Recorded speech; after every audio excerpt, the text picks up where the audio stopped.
Hi, everybody. Welcome. Let's get started. Flat, except for Nasdaq. Nasdaq is up 0.8%. Dow Jones flat. S&P 500 up slightly 0.3%. And Russell 2000 up about 2.2%. Nasdaq is mostly driven by Max 7. Tesla is up more than 5%. Amazon, Microsoft, Meta, and Google are up about 2%. Apple and Nvidia are about flat.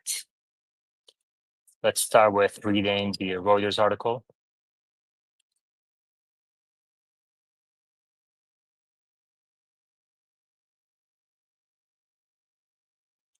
Factories around the world brace for Trump tariffs. Factories around the world, from Japan to Britain to US, saw activity slump in March as businesses braced for new US tariffs. Though some saw a bounce in the race to get goods to customers before the new measures hit, global surveys showed on Tuesday. US President Trump is set to announce a tariff proposal on what he's called the Liberation Day on Wednesday, after implementing levies on aluminum, steel, automobiles, along with increased tariffs on all goods from China. Trump has said no nation will be spared tariffs that policymakers fear will be the latest blow to a global economy barely just recovered from the COVID pandemic and beset by concerns over political instability and wars. Asia's factory activity mostly weakened in March as the impending tariffs plus weak global demand hurt business sentiment. PMI surveys, a close to watch gauge of economic sentiment, showed. Japan's factory activity fell at the fastest pace in a year, while South Korea's decline in factory activity also sped up, and the Taiwanese readout was weaker as well. China was one outlier, showing activity in the world's second largest economy picking up as factories rushed to get goods to customers before US tariffs took effect.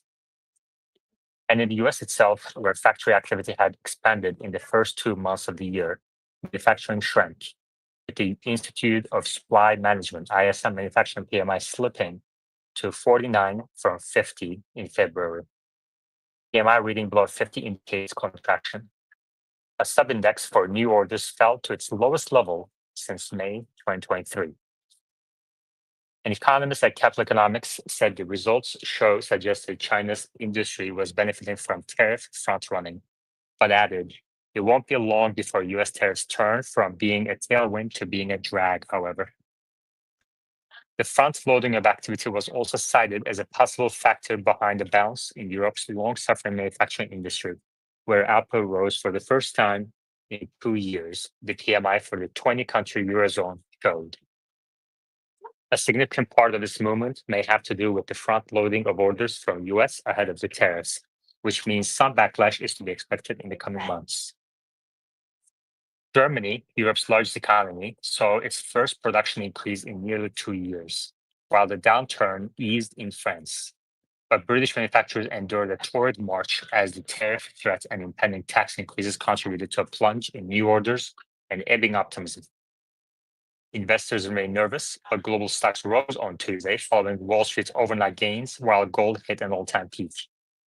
Yet other indicators on Tuesday showed weakness, with South Korea's exports growing more slowly than expected, and Japan's close to watch Tankan survey showing the big manufacturers' business sentiment hitting a one-year low. All right, so that's that. We also have a few headlines from a recent press briefing by the White House. So let's read through those real quick.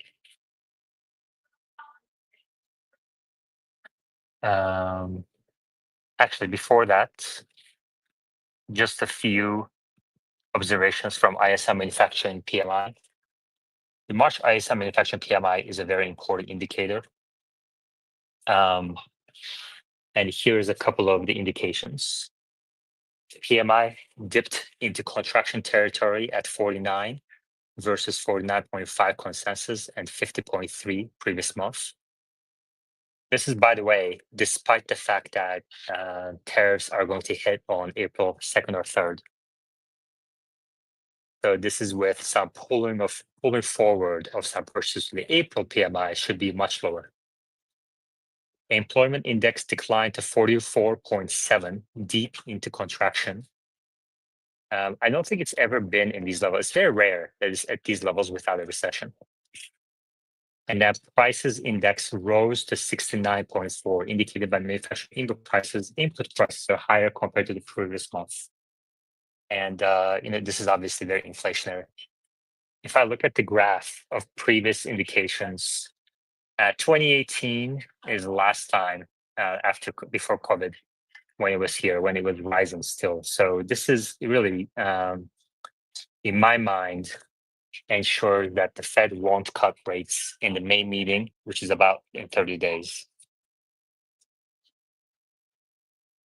White House says reciprocal tariffs will take effect immediately. They also said Wall Street will be just fine, whatever that means.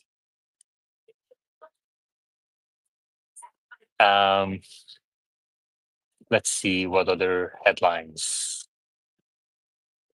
White House says the market is a snapshot in time. Reciprocal tariffs will take effect immediately. Israel eliminates tariffs on American goods, Israeli Prime Minister's office says. President takes concern about swings in the market seriously, Leavitt said. Meta's head of AI research, Joel Pinot, to leave. Interesting. Haven't heard about that one. We'll look into that in a little bit. Leavitt also says Trump emphasizing the importance of peace in Taiwan Straits.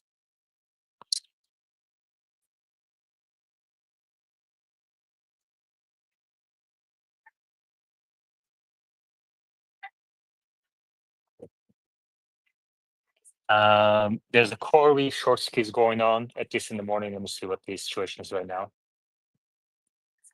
Corey stock is up 20% today to $45 per share on relatively low volume compared to the first day.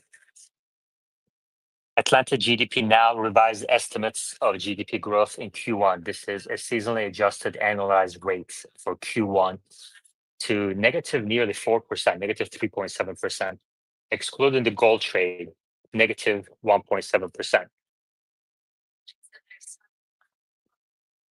In my mind, that tells me recession has started, and I don't see Q2 being any better than that.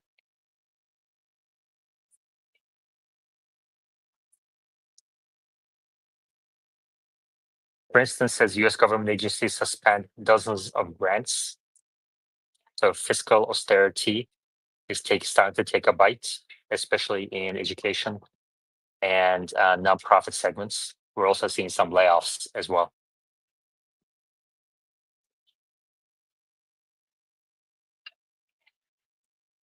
Nike CEO says we're already reducing promotional delays and discounting. So there's some green shoots in Nike. I'm going to look into write an article about that. All right, I think that's all the headlines from the White House as well as the Reuters article.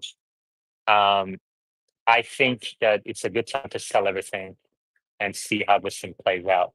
I don't really see how the economy doesn't get worse from here.